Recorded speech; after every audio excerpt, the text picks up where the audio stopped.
They called it the greatest ship ever built, a floating city of steel, light, and confidence, a ship so advanced that people believed it could not sink. Its name was RMS Titanic. On April 10th, 1912, Titanic left the harbor at Southampton, England, carrying more than 2,200 passengers and crew. 4 days later, it would be at the bottom of the Atlantic Ocean. This is the true story of the Titanic, told as it really happened, from ambition to disaster.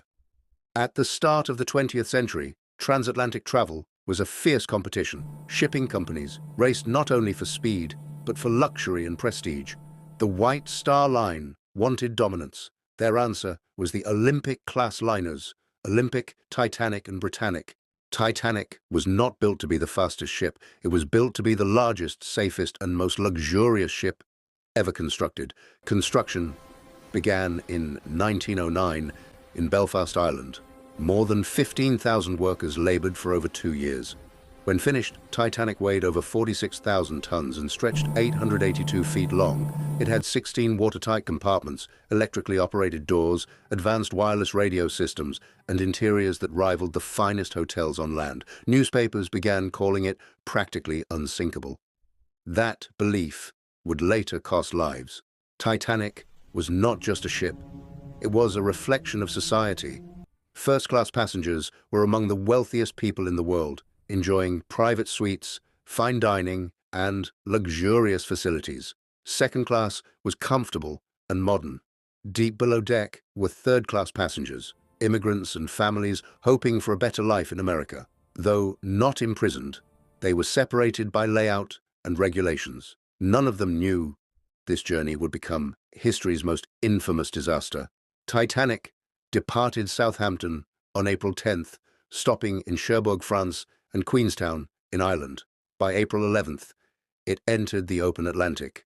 Almost immediately, iceberg warnings began arriving from other ships.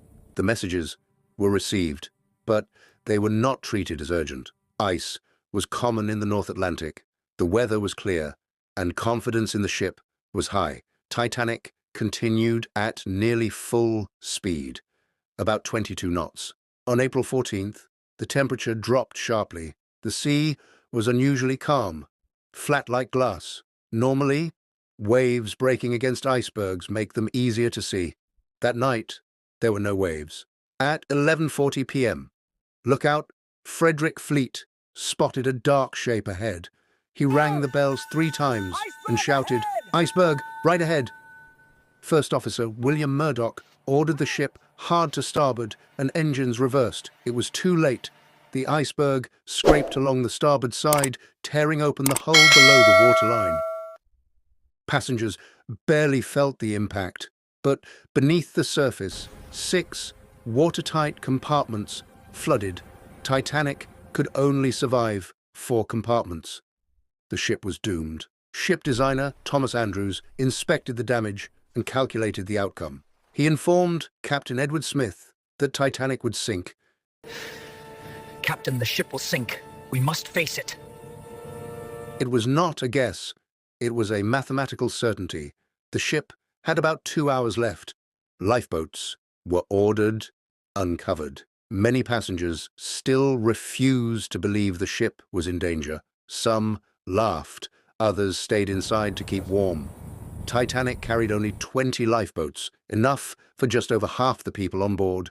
The law did not require more, and lifeboats were considered unnecessary clutter on luxury ships. Early boats were lowered half-empty as confusion spread.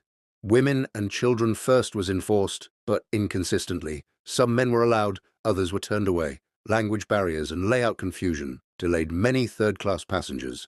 The ship's band played music to calm those still on board, even as the deck sloped steeper by the minute. By 1:30 a.m., the bow was deeply submerged. Wireless operators sent distress calls.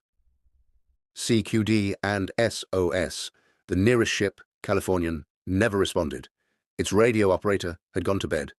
Another ship, Carpathia, answered the call, but it was 4 hours away. At 2:18 a.m., the ship's lights flickered.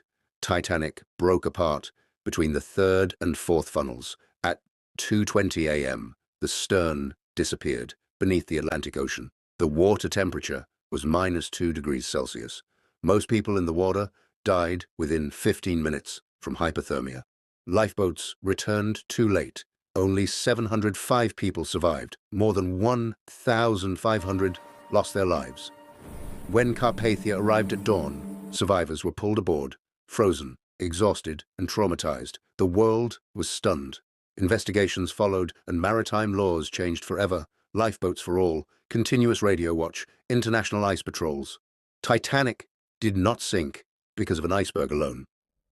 It sank because of overconfidence, ignored warnings, and human pride. The ocean did not care that the ship was called Unsinkable. History never forgot the night it proved that no ship truly is. Like and subscribe, so these stories are never lost again.